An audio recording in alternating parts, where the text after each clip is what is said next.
paranoid, I couldn't trust my clientele. The Marlboro glows, I blow the smoke through my nose. You reap what you sow, and Lord, I know I took Road 87 upstate New York. I'm feeling like I sin, so I must be in soft. Got an angel on my right, the devil on my left, conscious beating on my brain. For every single death I'm seeing ghosts, I'm being haunted like the telltale heart.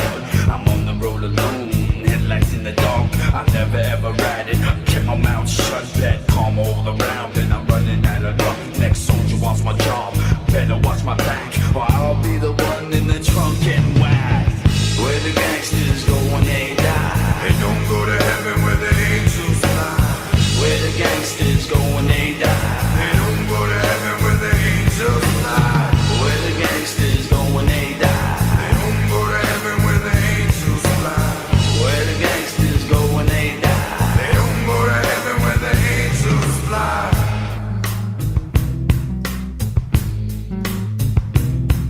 Flatfoot on the street, rookie on the beat, looking for the crack spot, trying to hit a jackpot. Half knock, one knock, gunshot, blow. Dirty cop on the prowl, it's all legal. Palmer, Chameleon, Irish, Sicilian, heritage and birth, on my soul for what it's worth. From London, Perth, Tokyo, Paris, Courtney, your best like my name was Ed Harris. Trying to build this palace, hearts full of malice. My soul's corrupt, about to erupt. Internal investigations got me facing 25 to life, I'm thinking kids and wife. They cut me up, rough me up, sweat my connection. Now they got this all under witness protection. Where the gangsters go when they die, they don't go to heaven where the angels fly. Where the gangsters go when they die, they don't go to heaven where the angels fly. Where the gangsters go when they die, they don't go to heaven where the angels fly. Where the gangsters go when they die, they don't go to heaven where the angels fly. Oh, there was a lot of these people took your numbers. Odds on the games and point spreads over unders. Went to private school, educated by nuns, but like a pagan lost his faith to the gods of the guns. A heist like the rinksy ice ladies like rings for pocketbooks. Took the mix, thought they never see the click. Slapped on the wrist, his case was dismissed. You see him on a talk show, it pays if you're rich. Pops, grease the bulls, just to bribe the judge. Should've scared him straight, should've gave him tough love. But that's when they called him from the jury to the warden. Everybody had a price, but this time we can't afford them in. Where the gangsters go when they die, they don't go to heaven where the angels fly. Where the gangsters go when they die, they don't go to heaven where the angels fly. Where the gangsters go when they die, they don't go to heaven where the angels fly. Where the gangsters go when they die, they don't go to heaven where the angels fly. Where the gangsters go when they die, they don't go to heaven where the angels fly.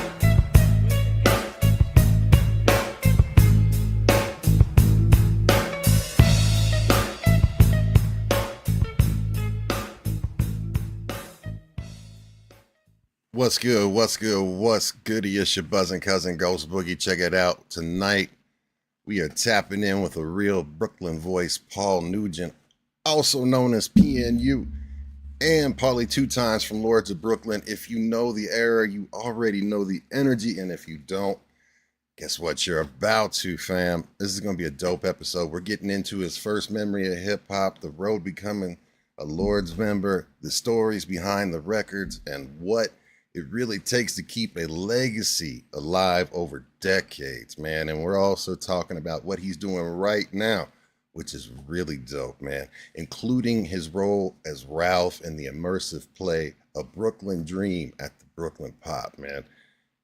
Check it out. If you're in the chat, keep it respectful, keep it culture first, and drop questions. And basically, let's go, man. So, without further ado, we got the one, the only, Paulie Nugent. What's goody, fam? How are you? What's up? What's up? What's up, Ghost Boogie? Thank you for having me on tonight to kick it with you and everybody out there in cyberspace land, right? What do we call it now? The internets. The internets is out there. What's up, internets? What's going on, Ghost? How you feeling, brother? I'm Giving them hell as always, I see. Hell yeah, man. I'm doing great now that I'm here with you, man. It's B-Boys Wednesday, man. And welcome B-Boys, B-Girls, everybody that's out there, hip-hop lovers, music lovers. We got Gorilla Strong in the house. I want to give a big shout out Shout to Gorilla out. Strong because, of course, he linked me up and made this Yes. possible. Much love to you. He's like my secret ace in the hole when it comes He to helping is. me get some of the interviews that I've got so far. So much Definitely. love to the bro. And then, of Yo, course, what up, Gorilla Strong? that's right. And then I've got my co-host G-Dash Fresh in the chat. He could not. He's stuck at work. Fresh. And Matt Ways is stuck at work too. So much love to those Salute, bros. Matt. But hey, man, yeah, Gorilla Strong's been a fan for decades. And he was like, yo, I got Paulie, man. I was like, oh shit, that's going to be dope. Let's fucking go. So Yeah, man. I want to know, like, first off, before we get into the first question, I ask always, we start with a video. Now, it's Yes. very, very rare that when an artist has a song or a video that they've listened to maybe for the first time or for the millionth time, it's very rare that the artist and someone that's been involved in the making has its opportunity to tell like their side of the story and the intent and the behind and the why, right? Is there anything that like give me a memory or anything that's a special standout to that song and with That song, that video, there's Yes. so many. Where do I start? It's almost as. First off, that is our second video. First things first, that's our second video, our only video with all original members from the Lordz of Brooklyn All in the Family album, which that song wasn't on the original album. Hell However, both videos were directed by Mr. Ted Demme himself. Rest in peace. Yeah. And if we know who Ted Demme is out there, he's the man who started Yo MTV Raps. Exactly. In the back in the beginning days. He's also the nephew of Mr. Silence of the Lambs, Jonathan Demme. No kidding. Yeah, and he was an incredible soul. What a great guy.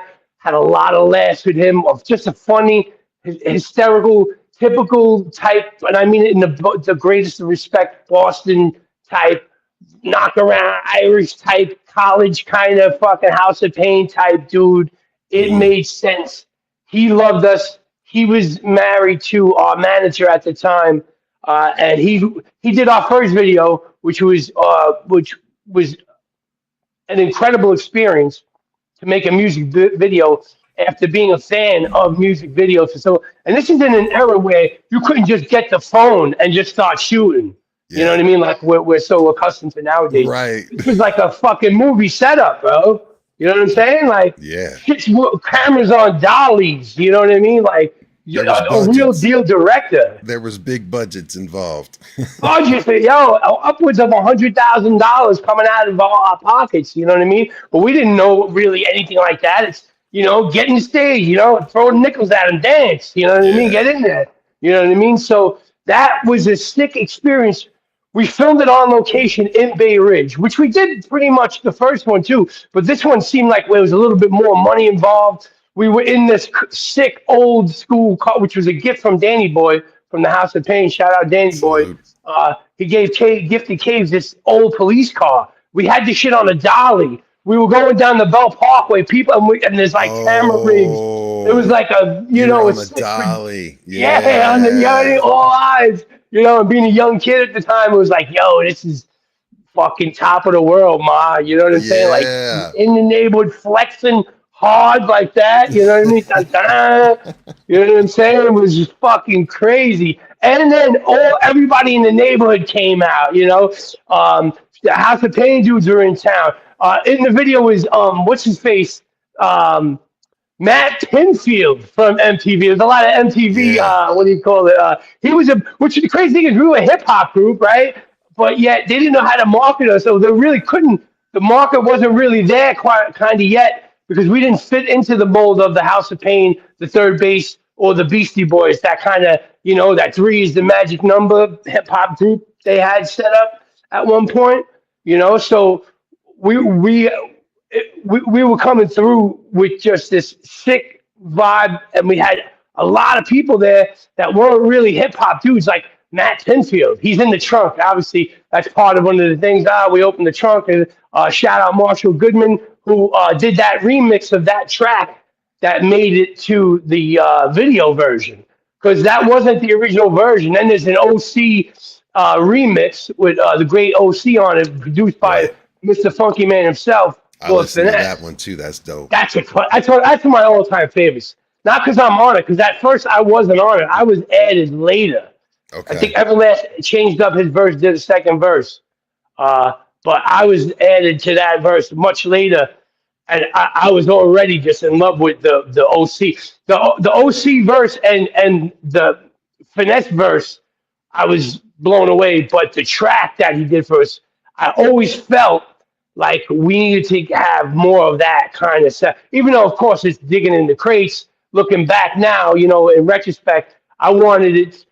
Granted, ADM was crafting and curating our own sound, and especially in those days, you had to have your sound. Yeah. But Be Real was talking about it when you had him on. Like, the fact that Muggs stayed the producer, no outside interference, it solidifies your sound. Back in those days, you had to have a sound that puts you as, that's the Digital Underground sound, oh, that's the Cypher sound, you know what I mean? With the biting. No biting. Loud. The biting shit was crazy. So anyway, we went on a crazy fucking run roundabout. I do a lot of ranting, obviously. But my memories of shooting that video was like, wow. The overall was like, wow, top of the world. We made it. Now, my mother had passed away. Caves' mother, daughter, and sister had passed away. So it was bittersweet in the moment of it. But to have the whole neighborhood celebrating with us and shooting the video, it was one of my favorite videos that we have done. Not to say that the first one was its own. It's like your firstborn. You have your own kind of intricate relationship with that. That will always be that thing, and nothing will ever change. But everything else has its own little sparkle to it. Absolutely. That one kind of sparkled a little. And you notice I'm not on any verses on any of the two songs that dropped either. You know what I'm saying? So, and I'm really like I can't believe I was a part of doing that, being a part of that. You know what I mean? Without even the verses and all of that, and this crazy maniac came later. That was like I was still like on the leash. You know what I mean? In the box. Kind of still, the gremlin. I just got the fur wet. They were like, all right, let's just hold them back. Yeah, you know what I'm saying? So that was one of my fondest memories of that, for sure. So, and you mentioned like the first memory and the first thing is always the most important. And as we do about this time, I need to go ahead and get that little sound bright and then have that played. But check that out. It's gonna be something in the future. But check this out, man. It's time for the first question. The first question that we always start off with, man, please, what is your first memory of hip hop? I need you to put me in the room. What did you see? What did you smell? What did you hear? Who was there? Why was it important to you? And why are you? Because that memory ultimately is the reason why you're here right now, right? So yeah, absolutely. Give it to us, man. Let us know. First memory that I could fully remember. And I've said it before. I was just talking to my boy Andy about it, so it's still a little fresh. I had an older sibling that put me on to Rapper's Delight. Now, what I mean by that is like nobody really kind of knew. Hip hop hadn't really become hip hop what it's been. It definitely didn't get the moniker. It didn't even get the rap moniker yet. It was still too new as far as any kind of semblance of mainstream. And back then, I'm going back 45 years ago, yes, sir. The medium was the radio and the TV and the movies. That was pretty much it. That was your big three. You know what I mean? Before MTV, before any kind of video, or anything before even putting visuals really to music. You know what I mean? It was usually just like that standard bandstand shot with the group doing their thing, and that was it. No movie type scenarios or anything like that. So my older brother said, you got to hear this. You got to hear this shit. I don't know what this is. It's crazy. It just sounds like two people talking. It sounds like people talking. What the fuck does that? What does that mean? So of course I'm listening to it, and it's got the ill bass line, Rappers Delight, right? You know what I'm saying? Was that the Chic break, right? Was that the Heartbeat break? Yeah. It Well, was no, one it of was those. Good Times. Good time was the good time Yeah. break, right? Yeah. And of course, who doesn't love? It's just It's Chic. That's Rogers phonetic. Nelson. Yeah. Yeah, you know what I mean. It just immediately your eardrums will dance, will move. It's gonna cause some sort of movement, a tapping, something, right? So I'm immediately hooked, right? Just the fact that it was put in that way, that it wasn't singing, it wasn't rapping. We didn't know what but it was like talking. It was, I guess, the best way you could break down was talking, which of course that's the root, right? Besides the drum, we come to the talk, right? So now I was in Dyker Heights, in the house I grew up with, in the upstairs bedroom, and I remember this is after now I had been put onto it. I remember the record sleeve with powder blue with that ill kind of like fucking With the sugar that logo. little sugar kind of thing. Yeah, that was little like swirl. Candyland. It was Yeah, that little Candyland swirl. I remember the Yeah. record, but this is now I'm up in the first bedroom, in the upstairs in the back of the house, and it's dark. It's summertime, and the green glow of the transistor, that the receiver, and it's on. It was a Mr. Magic show. No, it was. I think it might have been a Quiet Storm before that on over here in New York at the time. 105 WBLS. We had WKTU, 92 KTU, and WBLS were the two disco urban market stations, whatever they want to I fucking call it, remember right? hearing about WBLS. Yeah, WBLS is where I first heard it now, not anywhere else. Like I heard it being manifested through the speaker. And in that darkened room with that green glow, it was like warm. You know what I'm saying? And I heard it. And I just remember, I was like, I was listening. I don't know if it was the dark room or what, but I'm listening to it. I'm like, yeah, it is like somebody. He's explaining to me, you know what I mean? Everything about some shit, you know what I mean? An 8-year-old probably shouldn't be listening to, you know what I mean? But I mean, the radio edits, and they had things, you know what I mean? But it was worded in a way that it wasn't so out in your face. Motherfucker, there was none of that. You know what I mean?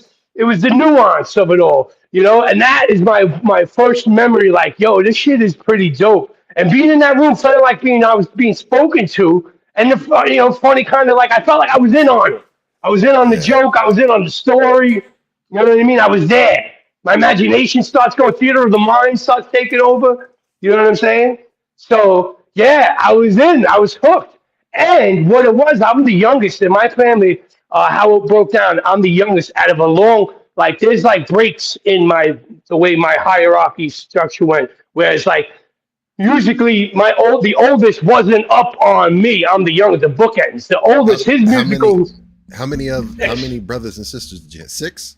Yeah. I had 2 brothers and 3 sisters. Got you. Okay. And rest in peace, 2 of them are gone, no longer with us, but. But there was age gaps in between all of that. So there were musical gaps too. Yeah. And growing up where I grew up in Brooklyn at the time, it was very it was dope. It was diverse. There was all kinds of shit. But like you had to be down. If you wanted to hear salsa, you had to be with the Latin community. You know what I mean? Like you had to be in the know. Like you know what I mean, to go fuck with this type. If you're a musician. You know what I mean? You would maybe go somewhere that you wouldn't necessarily go normally to check out some shit that not anybody in your neighborhood maybe is up on. You know what I'm saying? Yeah. So you would break out and do these things. So I started I needed my own sort of, everybody in my peer group had their own sort of shit that they listened to. And I always say too, I gotta believe it's true. You get to a certain point, or you should anyway. I don't know what it's like with kids nowadays, but like you get to a point where you listen to what's out there because you don't really know any better. Your taste hasn't really developed yet. You haven't really curated what you like. So you'll listen to top 40. You know what I'm saying? You'll listen to Casey. You might like some shit, some Tears for Fears. I like that. Or, Cyndi Lauper. Some shit you normally wouldn't really until you got, I like Strictly. You know what I mean? This, or I'm going all punk. Or I'm going just, strictly house music. You know what I mean? Or whatever it was, I needed that thing. I needed that thing to say that this is my shit. that was mine and mine. You know what I mean? That I connected with. And for me, that was hip hop, rap at the time, wild style. You know, and again, it goes back to Caves and Adam. They lived close by me, not too far at all, and they were a little bit older, so they were up on all that. They were into all the graffiti shit, wild style. You know what I mean? Subway art, all of this type of shit. You know what I mean? So that's a whole other. You know, it wasn't until I first got that taste of Rapper's Delight, and then I noticed, oh shit, these dudes are into this type of shit too. They're gonna open me up a little bit more into this whole subculture that was emerging at the time. It was happening all, almost, I hate to sound like it, but like almost like in real time it was happening, in front of us. Like it wasn't there before. I didn't stumble upon it. It was happening in the moment, in the time. So that was another thing to kind of wrap my head around too. Man. Sorry, I could go on. No, that's what we were. That's the reason why I asked, because that's what we encourage over here, right? Yeah, this is what we're here for. This is what everybody tunes in for. They want to know, exactly. Right? We want to know. So, like, basically, tell me, like, what changed after that moment, and like, I want to know also to incorporate that thought. What part of Brooklyn and what I grew up in Dyker Heights, right? Dyker Heights, that's right. My apologies. Dyker Heights, Bensonhurst, Bay Ridge. It's all in a cluster. It's all pretty much all in walking distance. It's real close by. It's all pretty much the same neighborhood, more or less, right? At the time, growing up, very working class, Irish, Italian. Puerto Ricans. My first cousins are Puerto Rican and Sicilian and Irish, and like Coney Island is a lot of Irish Puerto Rican mix. Sunset Park, where I'm at, close by me, is a lot of Puerto Rican Irish mix. Bensonhurst at the time was a lot of mixed with everything, Irish, Puerto Rican, German. Like there was a lot of mixing going on right down in the neighborhood, and it was still very much. We were in that paradigm of, like rock or disco. That's kind of like in like Saturday Night Fever has a good kind of touches on it, like early 70s kind of, it was kind of polarized. You're either on one side of the fence or the other. But inside of that, there was all these little offshoots that were going on. Like Caves and all these dudes, they were like real deal graffiti. Like they were like heavy duty, like Guido, like sons of gangster dudes, like Italian mob guys that are like graph writers. You know what I mean? Like there was a whole set of like rocker dudes, like like think of like Dazed and Confused, like fucking Pink Floyd, but they were like hardcore Italian dudes, like first generation off the boat, like from Italy, descendants, and they were like listening to like Led Zeppelin and shit like that. They dressed like that old burned out rocker, leather jacket, fucking Ramones kind of look. You know what I mean? So optically, it was like, yo, if you were into it, I guess the next thing you do is you dress the part. You know what I'm saying? My grandfather was 50% Sicilian. His he's the Mezza. Well, his father, his actual real father, not his adopted father, but his real father was one of the bosses of the Cleveland Four. Can run numbers for him back in the day. Yo, people. Yeah, man. Go ahead. I didn't mean to cut you off. Yo, people don't realize Cincinnati and Ohio was no joke with the Italian mafia, bro. Ohio, no joke. People think just New York City. Like, that's like when you think DC, you think New York City. No, the mob was entrenched in America. Like they were in the fabric. Yo, fucking Lucky Luciano won the war. Some said. You know what I mean? Because with Mussolini and everything back then. But, with all this new shit that comes out that we wouldn't lie to about, who the fuck knows, right? Yeah, it was serious in Ohio, man. Talking to my grandfather about those stories of growing up and stuff like that was very fun. Yeah. But, man, so, like, you going for... The neighborhood was great. I could sum it up. It was great. We had all the influences of what was going on in pop culture at the time. I was a part of it. I was there DJing breakdancing, graffiti, and these are the ground. To The me, it was elements. just that. Yeah, this is the elements. This is the ground. This is the foundation. To me, this is you had to know these things if you were even going to talk to somebody about it. You know Yeah. what I'm saying? Like you can just be a fan. Like, oh yeah, I'm a fan of breakdancing, and you guys really do great footwork. No, you're like, yo, that's dope. Let's battle. You know what I'm saying? Like that's basically the mindset from early. You know what I mean? It wasn't like, hey man, that's great footwork. No, it's like, yo, it's either in your head you're like, damn, I got to take this dude out, or there's no way I'm gonna take him out. So I got to do some other crazy shit to undo the crazy shit that he did. You understand? So like right away that like what Q-Tip once said, right? Competition's good. It brings out the vital parts. Right? Yes. That's one of the realest shit I ever heard. I was pretty much being the youngest of six. I already came out the fucking. I was already hatched, ready for fucking competition. Right? You know what I'm saying? Because you know what I mean. The greasy wheel gets the grease. You know what I mean. The squeaky wheel gets the grease. You don't ask, you don't receive, bro. You know what I'm saying? You don't speak up, you don't get. You don't ask, you don't receive. It's the Yeah. truth. That's how I. And then I saw that kind of the whole rap competitiveness of rap and just I mean, just listening to it had me hooked. You know what I'm saying? And I just blurted that one out there. But you got to help me, Ghost, because No, I'm like no, the you're puppy in the great. yard. I'll run all around the yard. No, You got to you're bring. good. You're Come on, good. Paulie, come back No, in. no. Come So here, boy.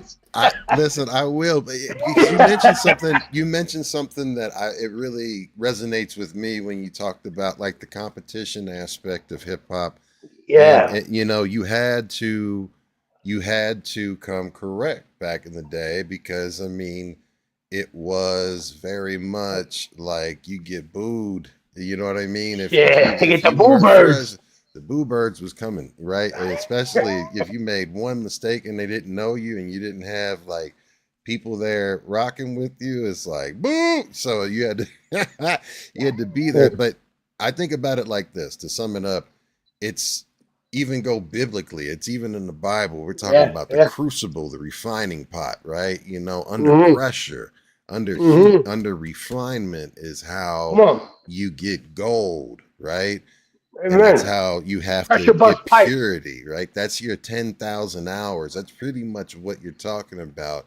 And through that's a lot of pain, learning, fails, and not even failures, but it's lessons, right? And you can't be Yeah. afraid to fail. Nah. So tell me, like, where did you start in regards to transitioning from all right, this shit is dope and this is like what I'm doing to now here we go. And also pause because I have to ask, where at in your career were you or in your life were you when you showed up in the movie with as the stickball kid? And I'm forgetting why am I forgetting? Bronx Because Tale.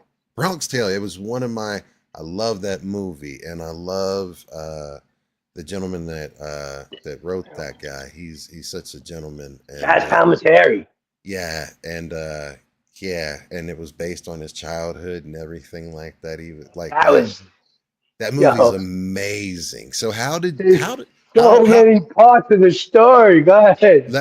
please tell it all because No, I'm I know. interested. I'm Like, thinking. how I'm did trying to you? like. Oh, wait. How do I pull this out of like Well, the whole? here, how did you? Well, how did it Yeah. even happen? Like, first off, Oh, how did that happen? Like, how did you land that? here's what was up, right? Ever since I've been a kid, I feel like in Goodfellas, ever since I was a kid, I always wanted to be a gangster. Ever since I was a kid, I was always into like acting. You know what I mean? Like playing out. Like I would always draw. Like if I would see a movie, I'd be like the type of kid I'd come out of the movie and I had to be like the main character in the movie. Like you know, you come out. I'm so excited and inspired. I come out, you know what I mean? It's karate. We're coming out with karate. You know what I mean? It was Rocky coming out. We're playing Rocky. You know what I'm saying? Like, and then when it was time to calm down, I couldn't contain it, so I would start drawing scenes. Right. So then the next logical progression is like, hey, why don't you start looking into being an actor? Everybody's saying you could do this shit. You know what I mean? You're always the center of attention. You're always telling stories. You're always telling jokes. This, that, the other thing. I'm like, all right, you know what? So I set up.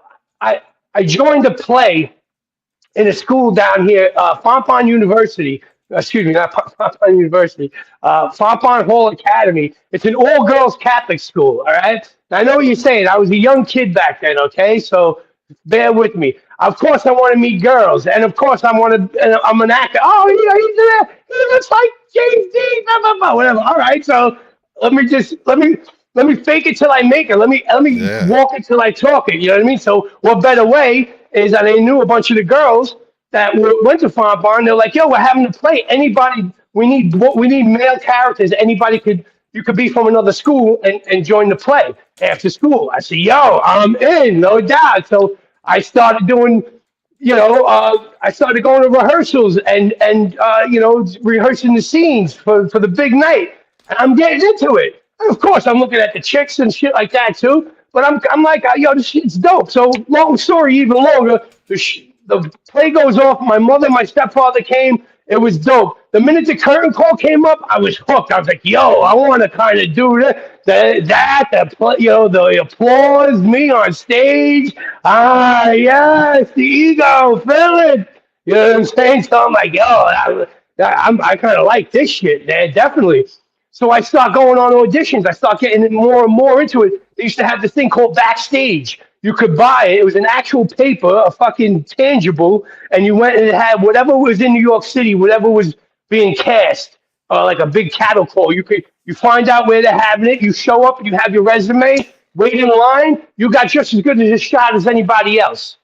So this has been going on a couple of years. I'm getting more into it. I'm also playing music. I'm playing the drums. You know what I'm saying? I'm kind of in bands, getting bands, New York hardcore type shit. You know what I mean? Funk shit, break beats. Just dope, like, Hell yeah. You know what I mean? Trying to be musical, stand apart, but urban, with Brooklyn, with New York, with dropping live break beats. Caves and Edge used to come to my basement. I used to freestyle. I used to kick fucking break beats and the drum kit in my basement. So anyway, I'm trying to make it anyway, performing, and I hear Robert De Niro is looking for a kid to be in the movie, and his new movie he's coming out with. I have no idea it's Bronx Tale. No idea. They went to one of the high schools by me. I went to Fort Hamilton at the time. They went there. They went to Zavarian. Everybody knew. I was already up on it. Everybody's like, yo, Paulie, there's no. I'm like, I already went there. I was working as a mailroom in a mailroom at Price Waterhouse in Manhattan at the time. So I went on my lunch break. I walked down. It was only like maybe 20 blocks away. I went there, dropped that shit off personally. They called me back like 2 days later. Jane Rosenthal. I went down, saw her, did a couple of the lines. They're like, oh, that's great. Can you come back this time? They gave me the whole script, the whole fucking thing. They're like, read it to let us know what you think, all of this. I'm like, all right. I'm like, this is pretty dope. I never ever that happened to me in an audition before. They gave me the script, or maybe they like me. I come back. Now they got me reading with De Niro. But it's not him. It's one of his assistants, right? Yeah. So I do that. They like it. Yo, can you come back? I still have I should have fucking held on to it. I still have the whole script at this time. They said, bring it back with you the next time. I come back. I read with Jane. I read with Terrell. I read with her, but at the time I read with a different girl. Okay. So now I'm thinking that they're gonna, boom. I don't hear nothing for months. Next thing you know, they call me back. Well, I knew this. A friend of mine knew this photographer. She took my pictures. She's a famous photographer. She does People magazine. Anyway, long story even longer with that. She knew the dude Chuck Lowe, who played Maury in Goodfellas. And he was buddies with De Niro and the production company. I somehow got his number, spoke to him. I got Maury telling me that the part has already been cast. It came down to me and two other kids, and they got the guy that they settled on. I'm like, man, that sucks. I don't hear nothing. Sylvia Faye calls my house, where I was. My mother was my answering service at the time, and she told me, somebody called about some movie, something. I'm like, who? What? I don't know. The phone, the number's over there. So I pick up the number. Sure enough, they asked me to come down for a week and a half on the set. I didn't get the part, obviously, but they want me to do some background work, some stand-in stuff. Just be on set and do whatever. Yeah. Sure enough, I'm in the stickball. We did other scenes. I had lines they cut out, shit like that. I did a bunch of all different things. And the one thing that printed was shot between me, De Niro, and Chaz. This is after Colangelo, for those that saw the movie, he didn't rap. So now they kind of have this rapport. And I'm like right in the middle of it all. And they used my voice too, and they didn't fucking pay me for it. Son of a Oh, bitch. really? So yeah, so Bobby, I'm coming for that check. But Chaz, I went later on, my wife and I, we went and we saw the live version of the Bronx Tale, which is what got him the deal on the strength of that. It was a one-man play that he was performing as a down-and-out actor. You know what I mean? The last $200 in his bank account, and the Bronx Tale was what pulled him out of the fire. And we went and saw him in Staten Island and saw his 1,000th show live. And let me tell you, if you ever get a chance to see it, if it ever comes to Denver, if it ever comes to Colorado, you got to go see that. Okay. The live version of a Bronx Tale. So from me wanting to be an actor is how I got. And I had done other stuff too. I did Jungle Fever, Spike Lee. That got cut out. I did Sliver with what's her name? Sharon Stone and William Baldwin. Wow. From back in the 90s. That was the one that was a very famous. Yeah, I did background work. I was walking by, you know what I'm saying? Like there'd be like a restaurant scene. You see me like, you know what I'm saying? Like this kind of in the back, like. Yeah. Excuse me, do you know which way the time is today? You know what I'm saying? But at the time, I was like, hey, I wanted to be in it, And in between all that, I'm into music, I'm dabbling, I'm writing, I'm kind of dealing with, maybe writing some raps, some songs, I was all about beats. I've been playing the drums since I'm 12. So things kind of started, and then I started getting into drum and bass and the raga and like house and rave shit, kind of from the early 90s. We were going out to the Limelight. Like, even though I was all hip hop was just like, that was life, especially at this time in the 90s. It was like, yeah, we listened to eclectic shit though. Like in my Walkman, I'd have like Low End Theory, and then I'd have like the Mighty Boss Tones, you know what I mean? Like Devil's Night out, you know what I'm saying? Or Question the Answers on me, you know what I'm saying? Or I'll have like Bad Brains, you know what I mean? The Royer Sessions, and I have like, you know what I'm saying? Lords of the Underground, you know what I mean? Like I have these fucking or I have Miles Davis, you know what I'm saying? Elvis Costello, and then I'll just, and then I'll put on Big L. You know what I mean? At that time in the 90s, like that, it was mix and match. I didn't really do too much grunge shit because I like to think I'm from the hardcore end of things. You know what I mean? The whole New York hardcore punk era, Lamore's era, CBGB's era, the whole New York City hardcore crew. You know what I'm saying? John Joseph, great brother of mine, you know what I mean? Danny Diablo, all these dudes, Madball, Vinny Stigma. Like, I was into all of this shit even before I started rapping, and it was Caves that it put it back into perspective for me when I saw him on the road with the House of Pain. I was doing house music type shit in Miami.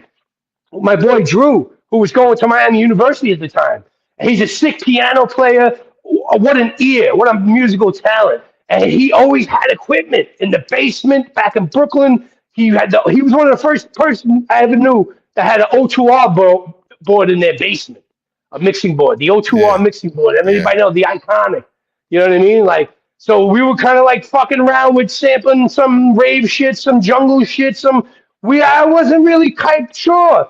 And I was down in Miami fucking around, kind of at this point, really not really sure where I'm heading, I saw Caves. I was kind of writing some rhymes. I was making some house beats. I was making hip hop. I was loop. This is all 4-track loop shit. Very early, kind of like two steps up from. Tascam or what was it? Yeah, on the Tascam. Yeah, like where you had to flip the other two. You know what I mean? You know what I'm saying? Were you doing an ADAT? Was it an ADAT? The VCR tape? Yeah, the ADAT Tascam. Yeah, we had the VCR little tape on. Then we had the one that didn't have any tape at all, but it just had slides. Yeah. So you could flip it to 8. You could flip that 4 into 8, but you'd have like a backwards track, kind of like how Bradley did Robin the Hood, the Sublime record, on that 4-track that they used. Oh, yeah. That was a very popular 4-track back in the late 80s, early 90s. It was everywhere. Like, you could get it for dumb cheap.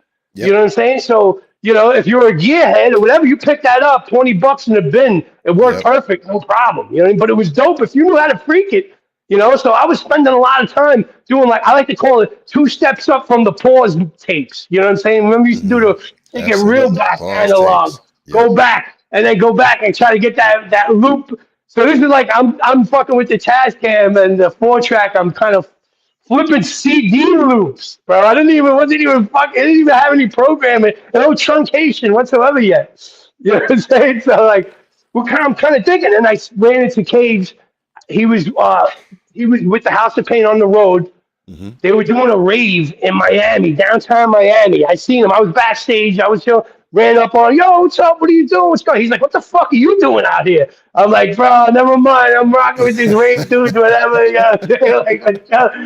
like, yo, listen. I'm like, yo, man, I've been putting some rhymes together, bro. I'm working on some demos here. I had brought him a demo once before, I believe. I did with Brother Frank. That's when I started really getting serious about making demos, is with my man, Brother Frank, who was a hardcore drummer in the group Bomb Jack, they were a group Nobody's Perfect, from the hardcore scene from way, way back in the late 80s. So he was fucking helping me with my demos I would bring to Caves, and he was kind of helping me along the way, curate it. And then he had Ad Money was starting to make some beats for me. But it was all on the strength of when I saw him in Miami. So when I got back to Brooklyn and he got off the tour, they had a store called BMT Lines, which was close by my house.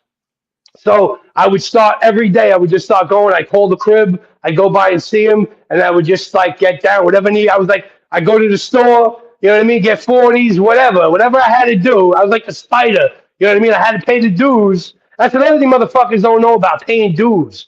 You didn't just get into a crew or whatever, and just yo, I'm in. That's it. I mean, nah, you gotta there's levels to this shit, bro. It's like how, a lot of people out there with gangs and hierarchy. Yeah, it's kind of the same shit too. The end game might be a little different, but you got to put in that work. You got to pay your dues. You got to show why why do you deserve this spot? How about a barber? You're renting a chair, right? You don't got nobody coming in that chair. Wait, I got bills, bro. You got to go. What are you doing? Yeah. Right. You're in the chair, you're out. You got clients or whatever. If not, no, business is business. Christmas is Christmas. I think you're a good dude, bro, but you can't do it here. There's a place of business. Yep. So I came through that school of, back then it was, they say, where I grew up, you had to if you let people talk to you a certain way, you got dissed, you got ranked out, the Yo Mama game, whatever you want to call it. If you fall prey to that, you couldn't come around. You know what I mean? And again, going back to me being the youngest of 6, I had to be slick with the mouth. You know what I mean? And then I'm standing on it. You're gonna beat me up, whatever, but I'm gonna get some, whatever the case is, however we handle it. You know what I mean? I'm the youngest. I was always getting beatings in my house. You know what I mean? It's just the way it came up. So we grew up we grew up with a little tougher skin than most cats in these days. You know what I mean? And that's how you learn. At the same time I grew up, as far as what year were you born? Me, 72. 72. I'm 53. So I'll be 50 this year. I was born in 76. All right, so we're basically the same age. You get to that threshold, you pass a certain threshold, we're all the same age now. My kids call me an unk now because I always say buzzing cousin, but they're like, nah, you're an unk, and I'm like, so I'm the unk with the funk that smells like a skunk. You know what I mean? So you get official unk status. Yeah, I'll take it. Fuck it. Yeah, listen. But that's how it was like, man. You had to be about it. You had to earn it, man. Meritocracy, bro. You couldn't just give it. You weren't just giving anything. It was like anything. You had to put in work, and people see it, and it's how you respond to that. Because if you're putting in the work, it sounds so cliche, but it is true, and you have to look for it on different levels. When you're getting adverse reactions. When you're starting to see adversity start popping its head in the room every now and again. Yeah. That's how you know you're kind of making headway. It sounds so corny. Well, you don't have babies, you're not doing it right. And whatever fucking motivational bullshit people post up. Nah, but it really is true. It really is true. You'll see it. You'll know it when you see it. You know what I mean? And it's trust your instinct, man. You know what I'm saying? People do hate. They do. We've done it. I've done it. You've done it. We've all done it. We're all guilty of it at some point. The thing is to, you know what I mean? We own it. We put it out, we put it in the back pocket, shove it up your ass, whatever you want to do with it, and that's it. And you fucking move on, bro. You know what I'm saying? Exactly. And that's Yeah. kind of how I came into the hip hop thing. I had to constantly adapt, you know, constantly. Yeah, and then coming in a time that you did, so like, Yeah.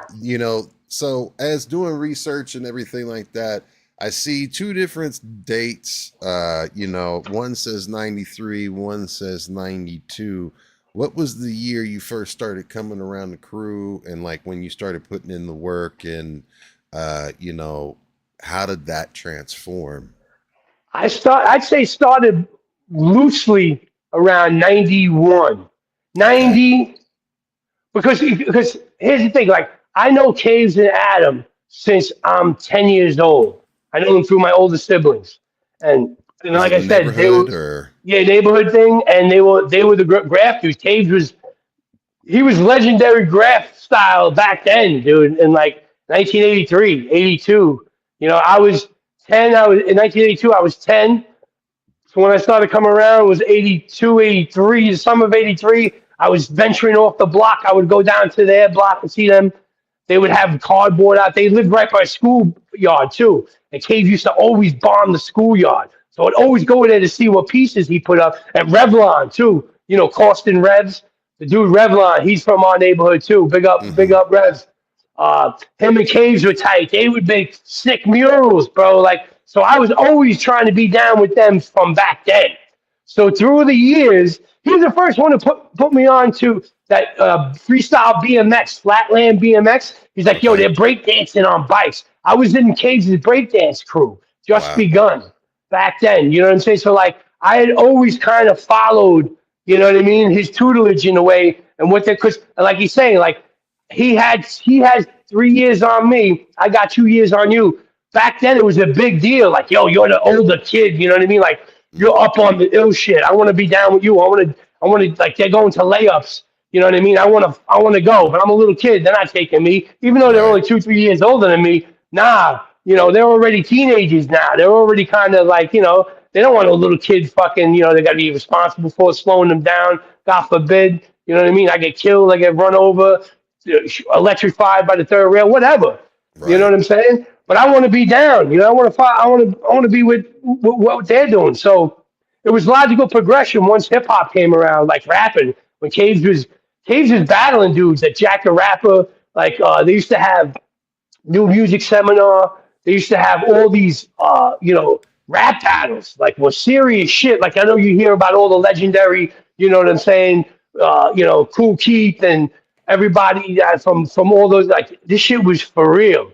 Yeah. And Cage was going. He was one of the first dudes I ever knew that was signing up for those battles. And then Scotty Edge was signing up for those battles too, unbeknownst to any of us. I knew Scott could rhyme, and then through that, Caves and Edge started getting tighter with coming up with more of a group.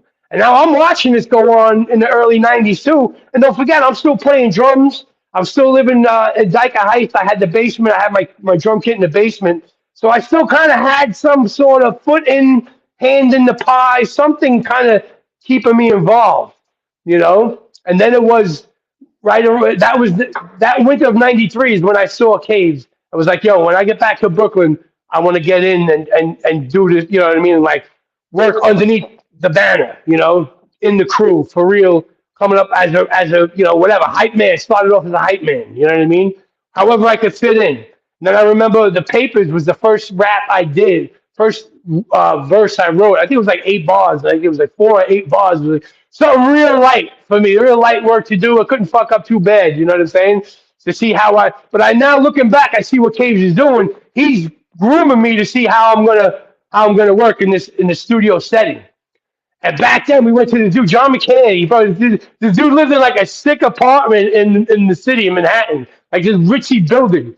And we go in there, and it's like fucking, and we go in the house, and we get into his place, and he's like some college dude. He's a stoner, like a burnt out trust fund baby, like from fucking way back. This is what I'm thinking. He was a great guy, though, but I don't know any better. And this is where like I cut my teeth.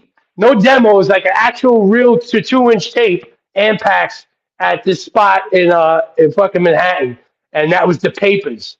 It went through a bunch of different versions of what was now released, but it first started off with the Papers on the Lords of Brooklyn All in the Family album. All of that culmination, that was 93. So 91, 92 was kind of like I was kind of trying, seeing well, I was still coming around, but I was still kind of, you know, being in Brooklyn at that time, very close to Manhattan. I'm from the era of like, you make it happen, Captain. You get in the streets, you pound the pavement. So I had a lot of resources, but I know Cave's a guy, he's got this thing going on. I know this dude over there, they got this kind of shit going. So I was acting as a real opportunist to see what was, and now I'm already done the Bronx Tale. So now I'm thinking, well, I could get back into the movies. If I think of, join a rap group, we do good, you know what I mean? We're going to be filming videos.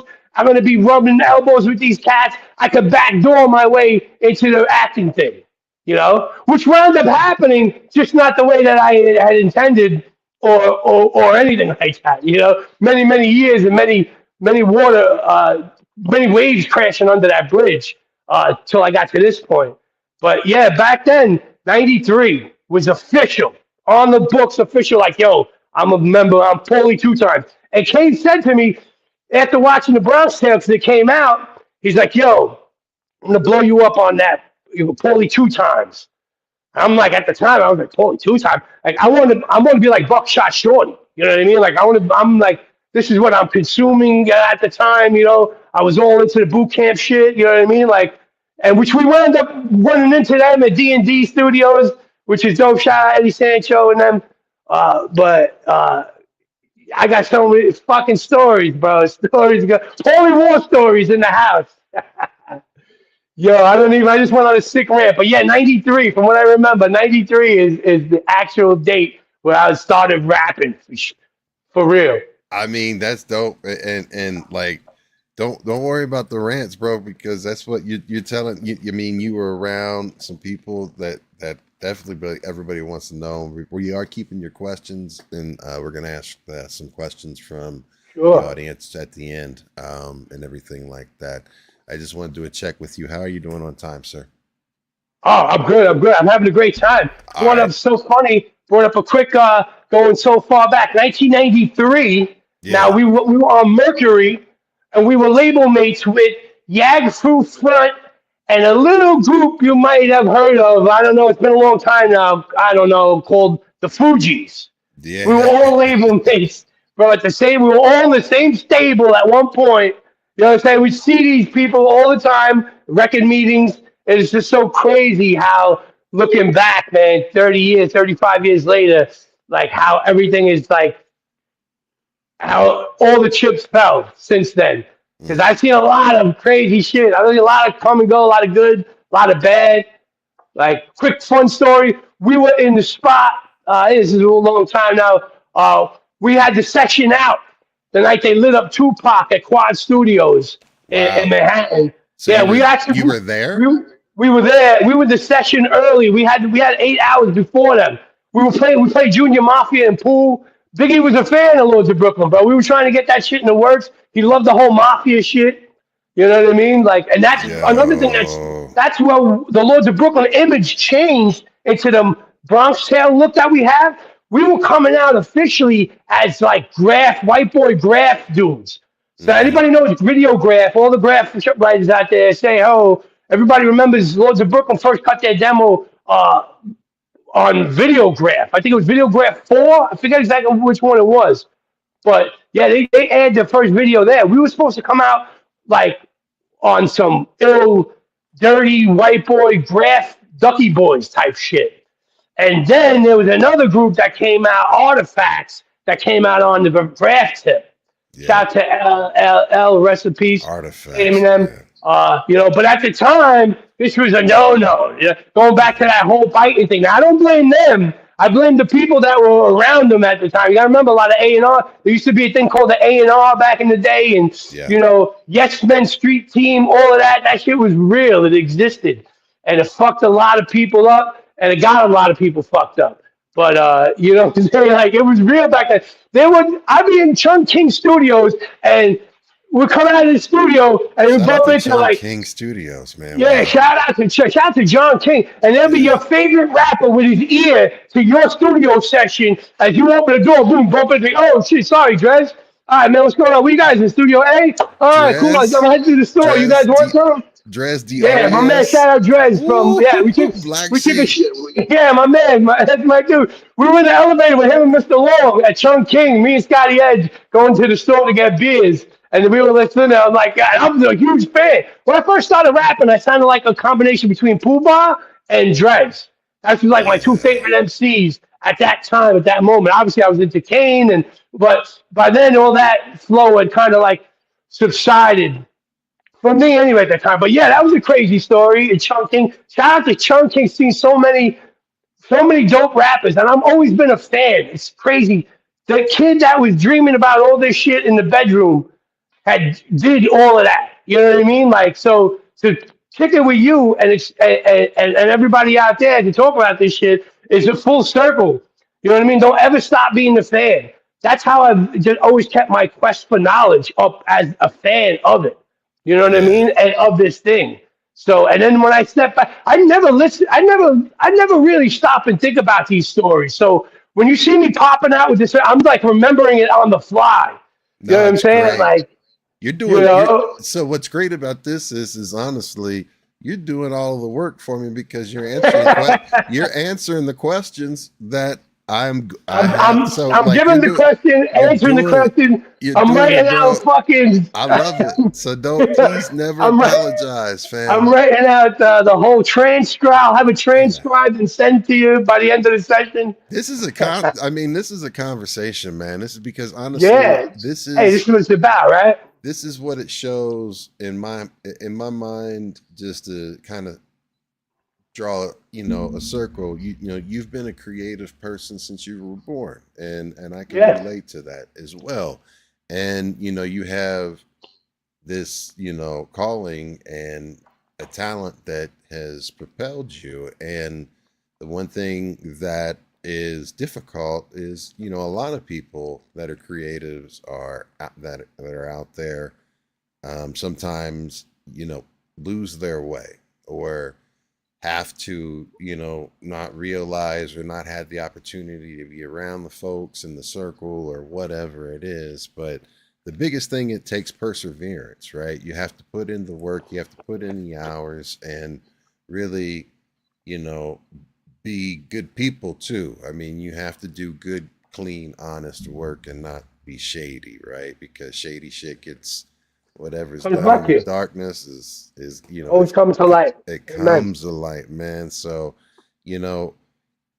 how throughout these years would you say, what would be one of your biggest things that you've learned from being in the industry this entire time to now? It's like being that kid, from 91, 92, 93. You're around Fuji's, which I want to ask a dope Fuji question too, but you're around all of these people and you're in these sessions and you're at the studio and stuff. You learn all of these things. What would be something that you would tell a creative, right, about the perseverance, about how you break through, like, and push through and continue to follow your dream? Well, that's a question that's got a few tiers to it, Yeah. right? And I mean TIER, not TEAR, as in tears, tears. But Yes, it's a sir. multi-tiered question, or an answer, because the time and experience, I like to refer to it as, is the gold. There's so many different ways people get into it. The main thing is to not lose that sight of why you started. Now, it doesn't mean you have to take bullshit projects or do things you don't want to do for the love, man. No, that's just manipulation on somebody else's part, right? I Mm, think we all know that. yeah. No, what you want to do is, it's okay to get mad at your art. It's okay to walk away. It's okay to do whatever you need to do to get grounded again. You know, they say it like with you hear it with the old cliche. Well, if you love something, you set it free, and if it never comes back to you, then it was never yours. Yeah, kind of. You know, in theory, yes. But what the fruit to pick out of that is you don't gotta see everything to the end. You got there is a way of knowing when to. It's not giving up. It's knowing when to decide what's no longer benefiting you anymore.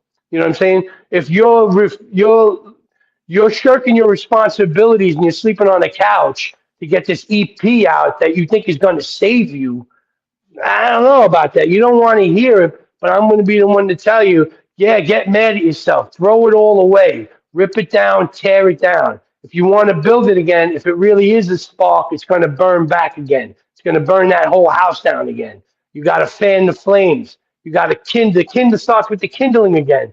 If you want that, if it really is burning inside you.